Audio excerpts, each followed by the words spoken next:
Hola, mi nombre es Aida Janet Hernández del Ángel y a continuación estaré hablando acerca de la realización de la práctica de campo en el ejido Juana Moza. Como tema principal estaremos abordando qué es un perfil del suelo. Esto se conoce como la acción o corte vertical que describe y analizan los edafólogos con vistas a describirlo y clasificarlo. Este suele tener 1 metro o 2 de profundidad si la roca madre o el material parental no aparece antes, según Ibáñez 2008. Como clave principal, nosotros abordamos este perfil o dicho para el cual se necesitaba la observación y las medidas adecuadas para realizar dichos procedimientos. Nos dividimos en equipos, el cual se dividieron por los perfiles, el cual nosotros nos ocupamos del perfil número B, o mejor dicho, el perfil antepenúltimo.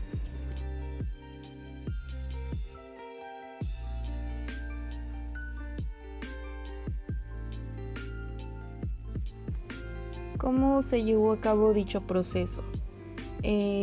Pues este procedimiento más o menos se pudo observar mediante la estandarización de medidas y propiedades físico-químicas que obtenía el suelo.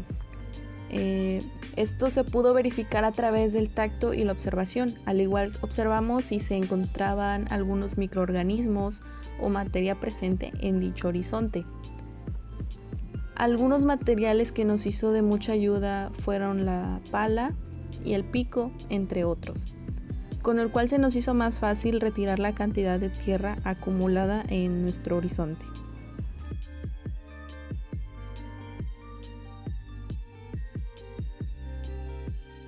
A continuación les explicaré la detección de horizontes. En esto se puede resumir brevemente que los perfiles del suelo, por ejemplo el horizonte O, es una capa superficial rica en materia orgánica como hojas descompuestas, entre más conocidas como hojarascas. El horizonte A es una capa superficial con mezcla de minerales, materia orgánica y es vital para el crecimiento de las plantas. En el horizonte B, como subsuelo, es una acumulación de minerales y nutrientes que se lixivian desde el horizonte. El horizonte C, roca más o menos descompuesta. Esta capa principalmente es descompuesta de la roca madre. Esos son algunos de los detalles más resumidamente de ellos.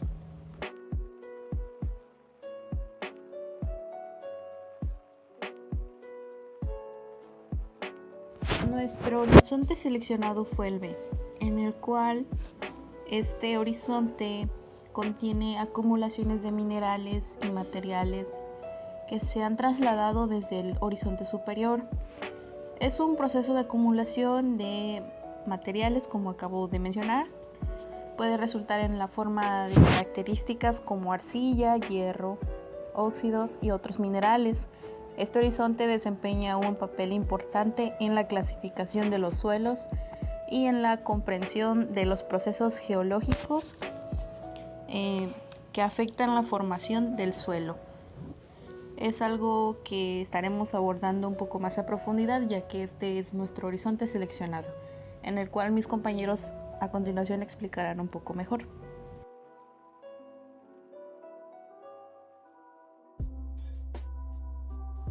Este extracto del suelo es esencial para comprender la salud y la vitalidad del suelo, ya que alberga una variedad de características que influyen en su capacidad para sustentar la vida vegetal. Acompáñenme mientras exploramos algunas de las propiedades del horizonte B. Como primero tenemos textura y estructura. El primer aspecto que analizaremos es la textura y la estructura del suelo del horizonte B. La textura nos proporciona información sobre las propiedades relativas de arena, limo y arcilla, mientras que la estructura nos habla de cómo están compuestas las partículas, cómo se agrupan en estos ambos factores cruciales que afectan la retención de agua y nutrientes que van hacia el suelo.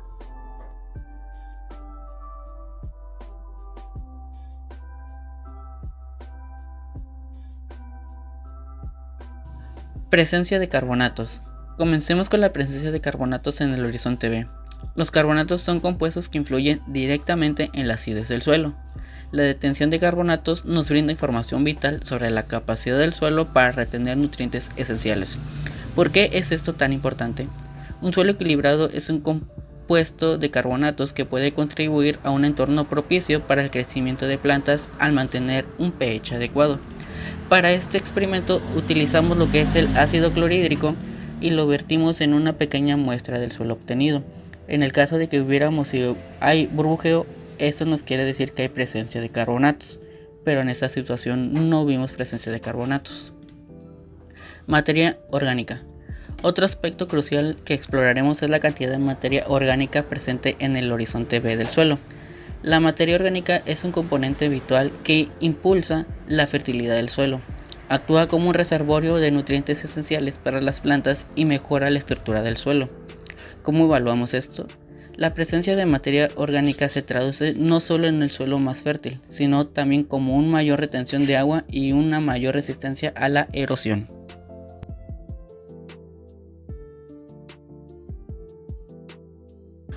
pH del suelo.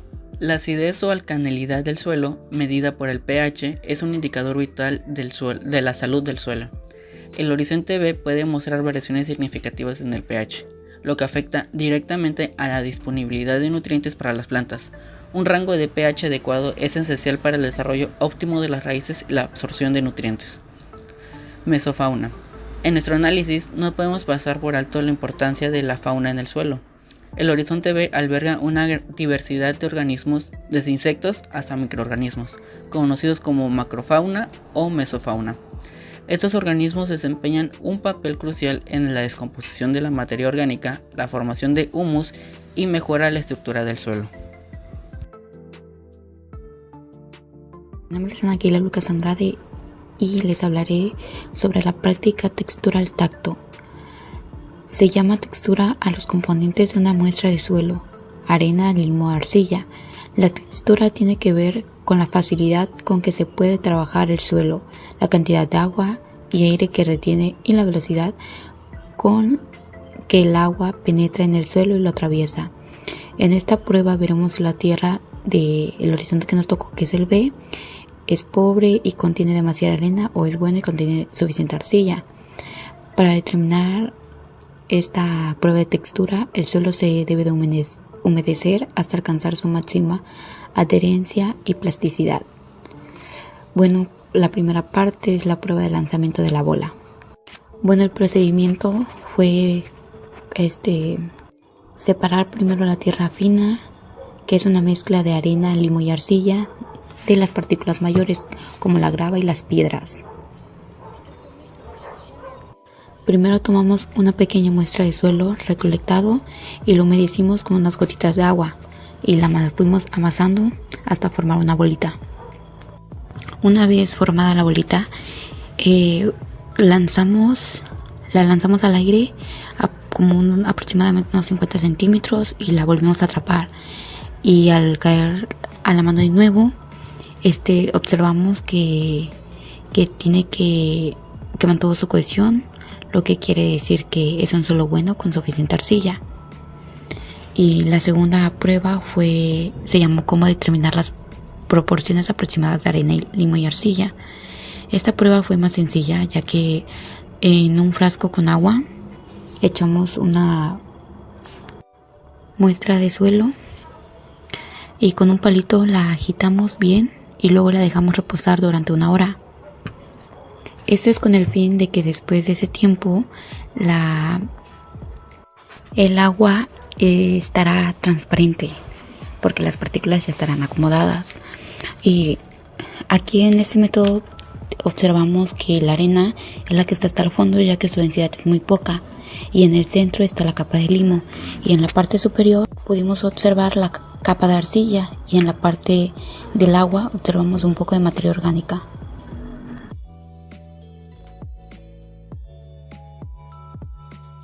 Bueno, esta es otra práctica donde veremos la consistencia del suelo. La consistencia del suelo es la firmeza con que se unen los materiales que lo componen o la resistencia de los suelos a la deformación y ruptura. La consistencia depende de las fuerzas de cohesión que tienen lugar entre las partículas del suelo y está relacionada con la estructura, la textura, la humedad o la cantidad y la naturaleza de los coloides del suelo, arcilla y materia orgánica. La consistencia del suelo se mide por muestras de suelo mojado, húmedo y seco. Bueno, el procedimiento, presionamos una pequeña cantidad del suelo mojado entre el pulgar y el índice y así puedo poder observar si se adhiera a los dedos o no. Después separamos los dedos lentamente y observamos que se encontró ligeramente adherido, o sea que se pegó un dedo y el otro quedó limpio. Y también pudimos observar que no hubo estiramiento, o sea que sí se adhiere. La otra parte es la determinación de la plasticidad del suelo mojado. Bueno, aquí el procedimiento fue agarrar una pequeña cantidad del suelo, lo mojamos y lo empezamos a amasar, como a enrollar entre las palmas de nuestras manos hasta formar como una tira larga y redonda, parecida como si fuera un cordón o como si fuera una lombricita. Y pues ahí observamos que era muy plástico la tierra, ya que se podía formar el cordón y esto no se podía romper fácilmente, y en dado caso de romperse se podía amasar entre las manos de nuevo y volver a formar varios cordones. La otra parte fue la determinación de la consistencia del suelo. Bueno, aquí esta se realiza cuando el suelo está húmedo pero no mojado, o sea cuando lo dejamos por 24 horas durante una abundante lluvia. Bueno, el procedimiento fue tratar de desmenuzar una pequeña cantidad del suelo húmedo, presionándolo entre el pulgar y el índice y apretándolo con la palma de la mano. Aquí es para observar si se desborona fácilmente o no. Y pues lo que observamos de la tierra del horizonte B que nos tocó, que el suelo era extremadamente firme, ya que el suelo no se desmenuzó bajo una presión muy fuerte y tuvimos que romperlo pedazo por pedazo. La otra parte de esta práctica fue la determinación de la consistencia del suelo seco. Lo que hicimos aquí es fijarnos que el suelo esté totalmente seco y tratar de romper una pequeña cantidad de suelo seco, presionando entre el pulgar y el índice, o igual apretándola con la palma de la mano.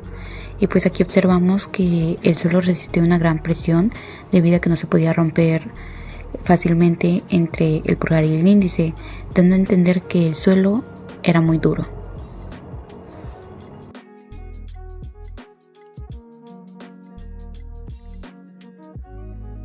Bueno, esta es otra práctica para ver la estructura del suelo. Bueno, la estructura del suelo es una propiedad típicamente edáfica que permite diferenciar un suelo de un material geológico. La estructura del suelo se define por la forma en que se agrupan las partículas individuales de la arena, limo y arcilla. Cuando las partículas individuales se agrupan, toman el aspecto de partículas mayores y se denominan agregados. Bueno, el procedimiento de esta práctica, una compañera toma en sus manos un bloque del suelo tratando de preservar su forma original. Luego hicimos presión sobre ese bloque y se partió, mostrando la forma de sus agregados. Una vez que el suelo se partió, usamos la tabla de figuras que adjuntamos aquí para poder identificar su estructura mediante la forma que ha tomado, el tamaño y la forma obtenida y la dureza. Y vimos que el suelo del horizonte B que nos tocó tiene una estructura moderada, su clase era mediana y su tipo es estructura con bloques o bloques subangulares.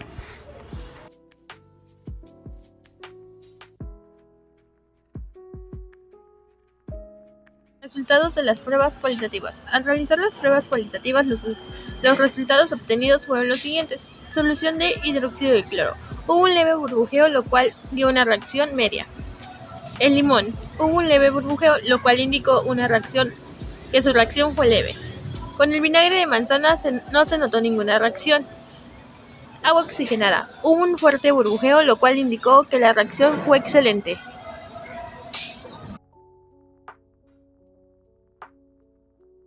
Materiales requeridos para el seguimiento en laboratorio. Muestras de 50 gramos de suelo, balanza, tubos de ensayo con agua destilada 10 mililitros, perlas de vidrio esterilizadas, placas de medio de cultivo, papa dextrosa agar y Tripix soy agar, micropipeta 100 de 1000 microlitros o pipetas de 1 mililitro, puntas para micropipetas, aluminio y parafilm.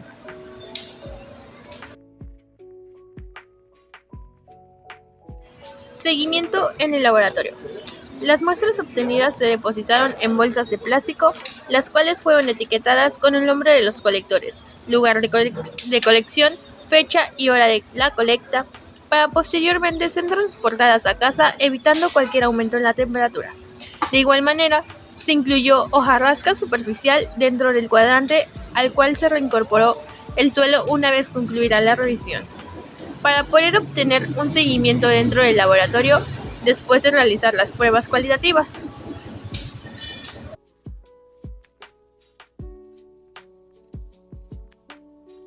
Se corta una botella por la mitad con la finalidad de que la parte superior de esta sea un embudo al cual se le colocará un filtro para café, una porción generosa del suelo y un poco de agua. Deberá permanecer así durante un lapso de 24 horas para después ser llevado al laboratorio.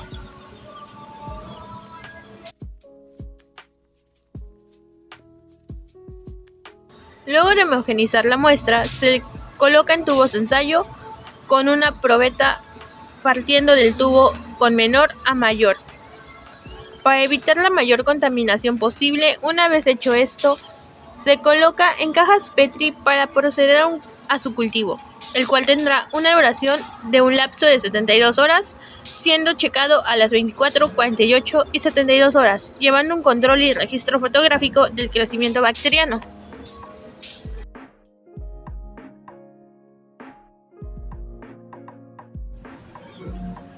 Pesar 1 gramo de suelo y colocarlo en un tubo de ensayo que contenga 10 mililitros de agua. Esterilizada, el tubo se marcará como M1. Este procedimiento se repite pasando 1 mililitro del tubo M1 a otro tubo que contenga 9 mililitros de agua, tubo M2, y de la misma manera, del tubo M2 se pasará 1 mililitro a un tubo nuevo, con 9 mililitros de agua, tubo M3, y así sucesivamente hasta el tubo M7. Posteriormente, se toman acuícolas con la jeringa de diluciones 10:5, de 10:6 y 10:7 y se colocan en las placas Petri con medio de cultivo PDA, previamente rotuladas ITCA, agar, tripicaceina de soya. Se utilizan perlas de vidrio estériles para dispersar la acuícola en medio del cultivo. Finalmente, se llenan las placas Petri con una película de plástico para evitar contaminación y se mantienen a temperatura ambiente.